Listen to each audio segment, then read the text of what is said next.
Hey guys, what is up and welcome to a new League of Legends video. So it is that time once again to take a look at the best champions of the current patch. Honestly, this patch hasn't yielded too many differences from the previous patch, but there are gonna be some new faces showing up and some champions that I feel like are definitely up and coming. So as usual, if you guys end up enjoying this video, then definitely hit it with that like button. And this video is going to be made in collaboration with ChoGath. A very familiar name. It is a website that tries to improve your overall gameplay and knowledge of League of Legends. I'll have a link to the website down below in the description. Highly recommend checking it out. They even have a free trial. I'll be doing a $50 RP giveaway, so all you have to do is like the video and comment on it as well, and I'll be picking a random person from the comment section, so make sure for YouTube that I'm able to DM you and actually give you the card and the RP code. Good luck to everyone entering, but let's get on with the video.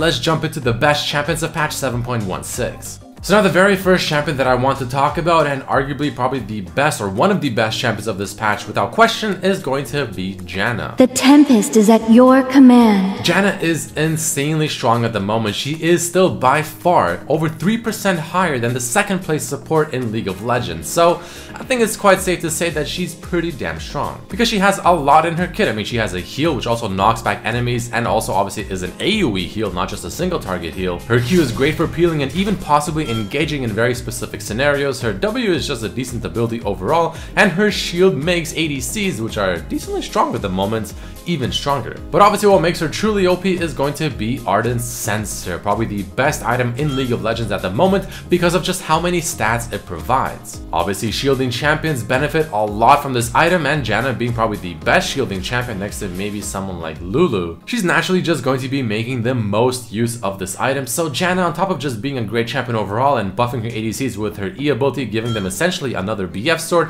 also on top of that synergizing with the Ardent Censer, making her shield that much more OP with the press of a button, makes it hard to outclass her as a support. So here's a very quick look at the build that you want to run when playing Janna. Windspeaker's Blessing is going to be your keystone of choice for obvious reasons. For your items, you want to essentially just rush Ardent Censer and then go for Redemption, Locket, and just other supporting items, but everything else should be self-explanatory. Now following Janna, I want to talk about what seems to be the best jungler at the very moment, and that's going to be Sejuani. Trust nothing but your strength. Now the jungle role has had the champions in terms of which ones are the best change somewhat often recently, where it's usually the same 5 or so, but in terms of which ones are better than others, it has been changing frequently. And it seems like Sejuani has finally taken the #1 spot, and it's actually quite obvious because first of all, champions like Maokai, who previously held the #1 spot, did get nerfed, and even though he is still quite strong, he's not #1.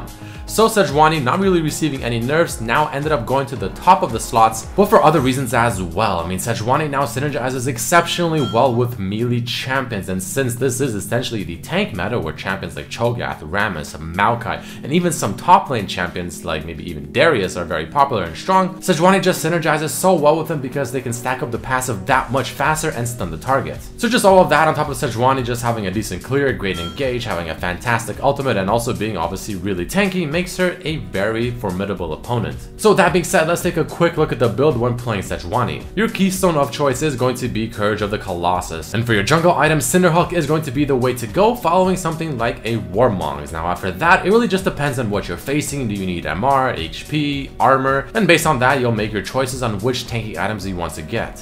But staying over in the jungle for just a bit more, let's talk about Will you prove worthy?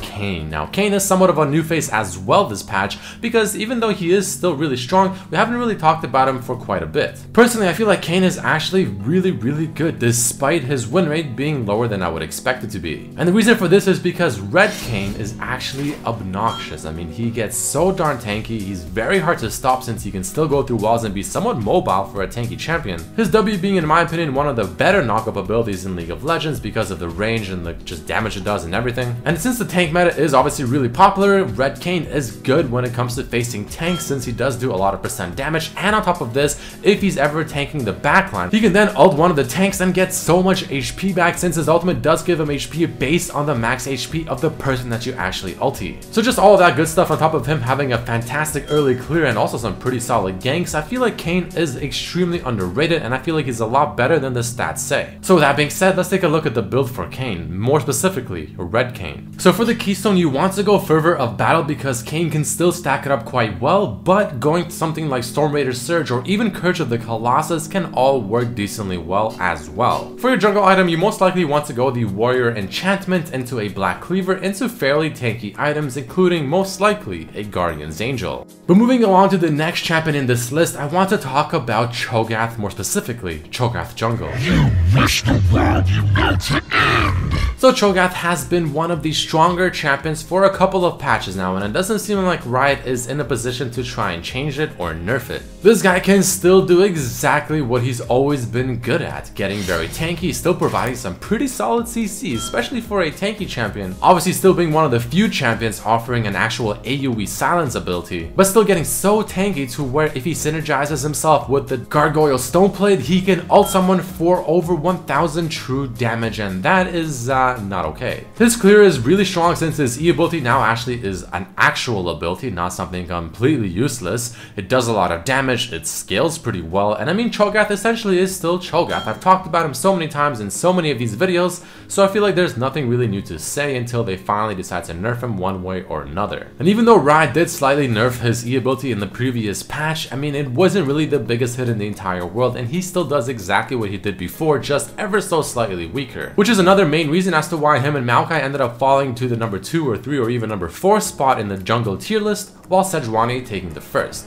Either way though, let's take a look at what kind of build you want to run whenever playing ChoGath. So for the Keystone, you actually have two options. You can either go Curse of the Colossus, which is the usual one, or you can go Stormborn Pact. The reason Stormborn Pact is great on ChoGath is because you have your Q ability and more specifically your E ability, which are not only pretty easy to land, especially the E, but it also slows, therefore proccing Stormborn Pact, so it ends up having some pretty good synergy. But again, Curse of the Colossus is also a great option. For your items, you want to go a fairly tanky route. Again, don't forget that getting Gargoyle Stoneplate has some fantastic synergy with his ultimate since it does scale off of your HP. But moving along down the list, let's quickly talk about Maokai Jungle, and along with ChoGath, I mean Maokai has been pretty damn strong in the jungle for several patches. The isles will bloom again.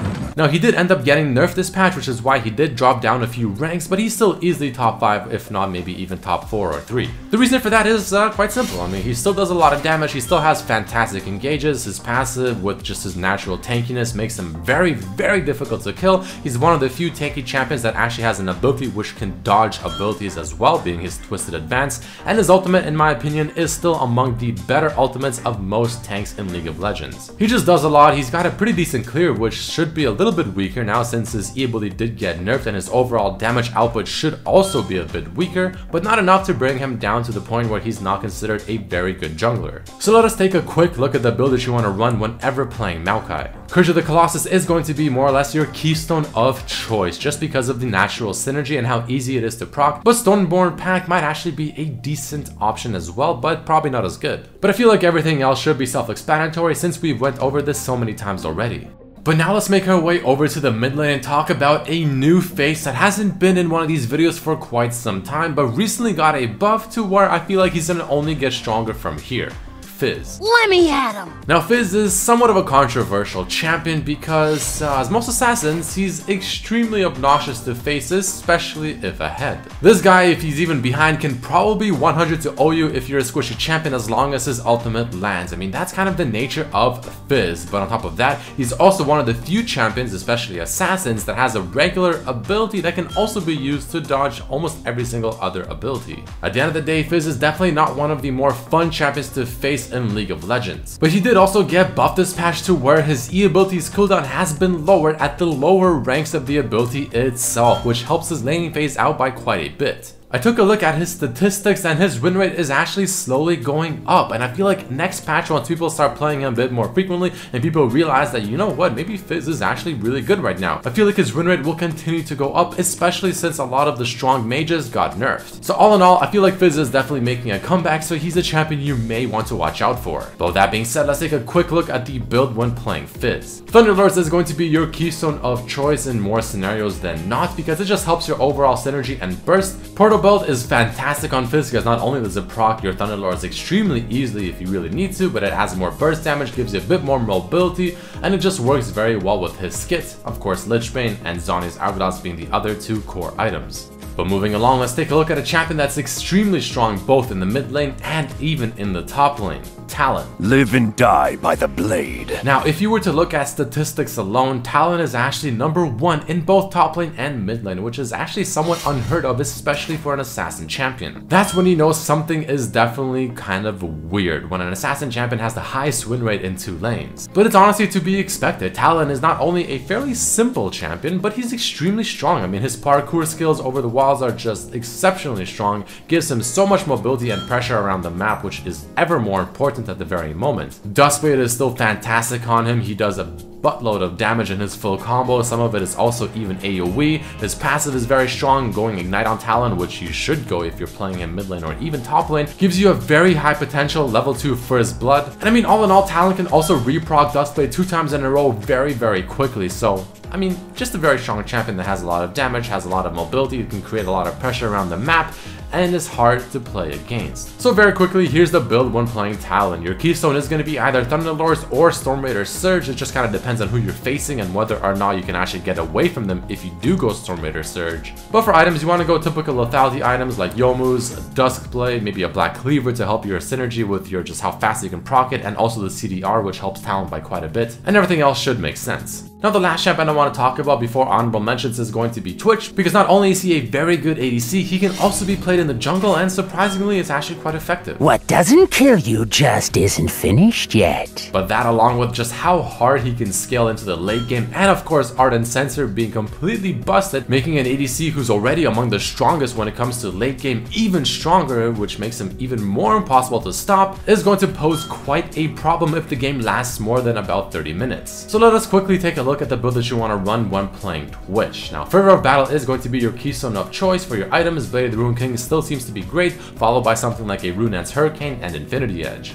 Now, before I end off the video, let's quickly take a look at some honorable mentions, the first of which is going to be Vayne. Now, I feel like Vayne is definitely making a comeback. I'm seeing her a lot more frequently, and again, with champions like Janna or even champions like Lulu, who are very strong, who make use of Ardent Sensor exceptionally well, they make a champion like Vayne, who has a poor laning phase, actually get past it somewhat easily, and Vayne late game is already known to be among the strongest, and now it's just simply better. Another honorable mention is going to be Rammus, because it's still a tank meta. Rammus is still fantastic. I just decided to throw him in the honorable mention section since I did talk about him in the previous top champions video, so I thought I'd make room for someone else, but Rammus, still a very strong champion. And the last one is going to be Tristana, who in my opinion might still be the best ADC, but again, I wanted to make room for other champions, in this case Twitch, but Tristana is definitely a very strong ADC regardless. But either way, guys, that is going to be it for this video. There you have it, the best champions of the current patch, patch 7.16. Let me know what you think about it down below. If you enjoyed the video, hit it with that like button, share with your friends, subscribe if you haven't, check out my other videos as well, and I'll see you guys for the next one.